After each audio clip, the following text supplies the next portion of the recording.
I recently finished book 4 of the Dungeon Crawler Carl series, The Gate of the Pharaoh Gods. It was another hit in the series. It does what everything else before it has done and just takes it to the next level. Another great entry. But there's one thing specifically about this book that really took it to the next level for me, and I thought elevated the story as a whole and the series as a whole, and that is the epilogue. Now, before I get into the weeds of this video, I'm going to do a shameless plug real quick. I actually started another channel. It is a horror content focused channel. So if you're into horror games, movie reviews, horror short story readings, subscribe there. I'll put a link in the video and in the description box. It's called RQ Horror. So just RQ and then horror if you can't spell. That was rude. Epilogues can feel like a bit of a chore, right? You put in the work, you finish this book, you read the final chapter, you're hopefully you're pretty satisfied. You're like, yeah, that was a good book, a good way to wrap things up. And then you flip the page and you see an epilogue. For some of us, me personally, it's kind of a momentum killer, right? You read this book, you thought it ended in a nice spot, and there's this epilogue, which usually, at least from my experience, feels like either it's something that talks about the cast, like in the far future, what they're doing now, like the whole 80s movie when they all jump up and they're in slow motion and they freeze in the air. Hopefully I can add a video effect there. That looks pretty cool. Or it just feels like, okay, this should have been the final chapter. Why do we put the name epilogue on it? And so today, I think using The Gate of the Pharaoh Gods as our mentor text, we're going to talk about, what is the epilogue, what's its purpose, and what does a good or great epilogue look like? So where did the epilogue originate? Well, let's tackle the etymology of the word first. So, epilogue actually, of course, like everything, is traced back to the ancient Greeks, right? Its ancestor word would be something like epilogus. Logos meaning the conclusion or an interference in a procession or a succession, something, and epi, the prefix meaning in addition. So in addition to the end of a conclusion or inference. So the Greeks also had another word. They sort of convivium citrae, and this is a word which translates today to lemon party. Okay, I sincerely apologize for the lemon party jokes on the channel. I was just trying to sort of create a niche or create sort of a trademark for the channel, maybe get more popularity, but it's definitely a dead horse. Albeit, the ancient freaks, they probably were having some lemon parties. I mean, if you look into how the older men used to mentor the younger ones, we won't get into that too much though. That's the end of that joke, guys. We're not doing it on the channel anymore. Let's move on. Of course, like any other trope in literature, its roots or the beginning of the epilogue and its popularity can be traced back to Shakespeare, of course. So Shakespeare would use epilogues as a tool, sort of like after the play. He would sometimes use it as a way for one of the characters in the play to break the fourth wall and sort of tell the cast, hey, this was just a fictional story in a play, time to go home, hope everybody enjoyed, right? This was something that the character Rosalind did in Shakespeare's As You Like It. A different version of the epilogue can also be seen from Shakespeare in his play Romeo and Juliet, where we get one of the characters, I forget, maybe it's Prospero, or maybe that might be a whole different play, man. Who knows if Shakespeare was even real?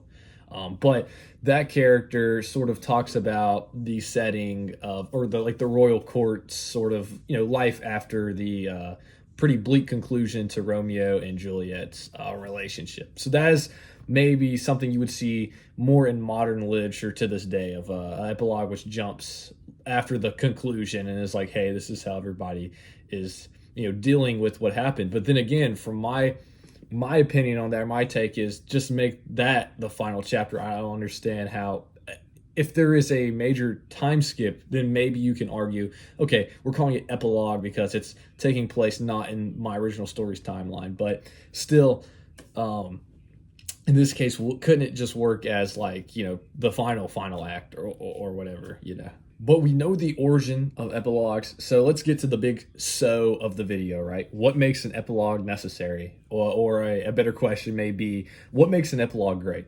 And this is where we go here. to Dungeon Crawler Carl, the Gate of the Feral Gods. Me and you, viewer, we're quite alike. We see an epilogue, and me personally, I roll my eyes. I'm like, oh, okay, well, this is just a little bit of extra content, DLC maybe you could say.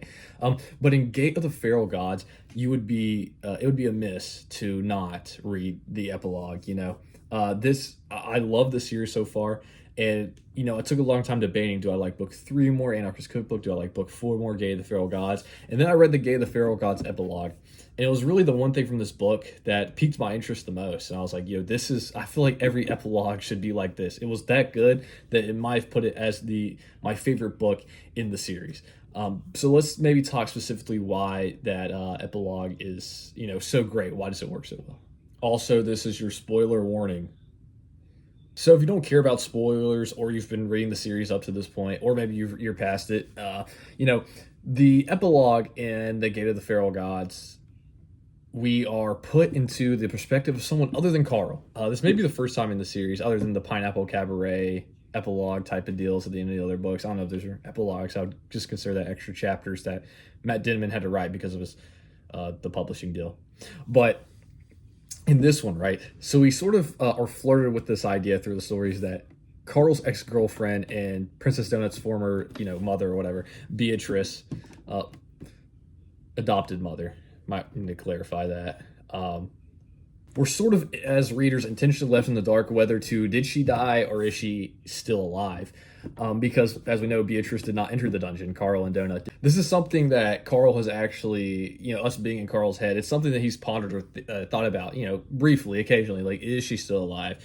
Or did she die? But it's not something like that we get any finality to, especially with Carl. It kind of just pushes to the side. He's trying to like blow things up and survive and take down the tyrannical leadership of rule. So yeah, he's kind of busy. But we take something that maybe readers even forgot about or seems not important, and Matt Dinniman uses it as a tool to completely change the scope of the series. What I mean by that is, specifically in the epilogue, we get the perspective of a character who is sort of kind of like a bounty hunter type character, but his goal is to capture Beatrice and then maybe sell her to some company that can use her to their advantage in the crawl, to get into Carl's head, or, plenty of other ways they can use this surviving human as a tool to further their standings or their gainings,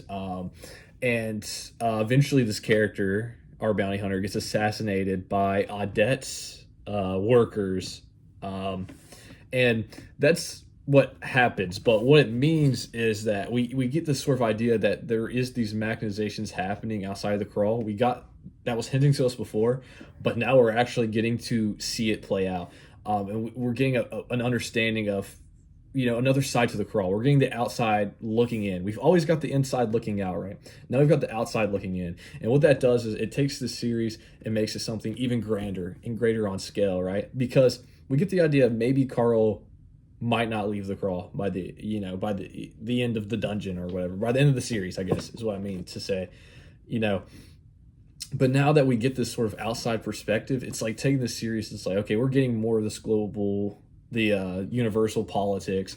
And has my nibble been out the whole video? But most importantly, what it does is it sets up so much more for this series going forward. There's more avenues, there's more scale and a larger scope that Matt Dinniman can take now just by using this epilogue in the way that he did. And so we sort of are coming to my hot take, right? What I feel like it makes an epilogue great. I think what makes an epilogue great is, first, it has to be in a series, right? That's going to be my hot take for the video, so you can clip that, all the bot clippers out there who are obviously watching this video, is that I think epilogue can work fine in a standalone book. But again, I think in those instances, you just make it the final chapter, right? I guess using the word epilogue makes it an easier transition for the reader. Like, okay, if you make that time jump in the final chapter, but you put epilogue before it, then it's like, okay, they're more prepared, I guess, for a time skip. Still, again, I think that could just be the final chapter. Or you can, craft the book in a way to where you don't even need an epilogue. I think Great epilogues are in series, right? But most importantly, they do what Matt Dinniman did, and they expand the universe. They grow the series. They develop a character or set up something that will help develop our characters later down the road, which we see with. That's a spoiler, but obviously Beatrice's character becomes important later on.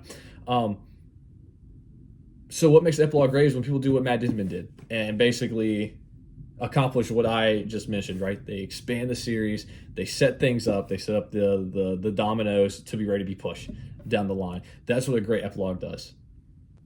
And that's the end of the video today, ladies and gentlemen. We sort of a short one, just something I kind of was interested in. I wanted to do some research, where the epilogue start, but more importantly, like what makes an epilogue to me really good compared to like some of the other ones that I've read.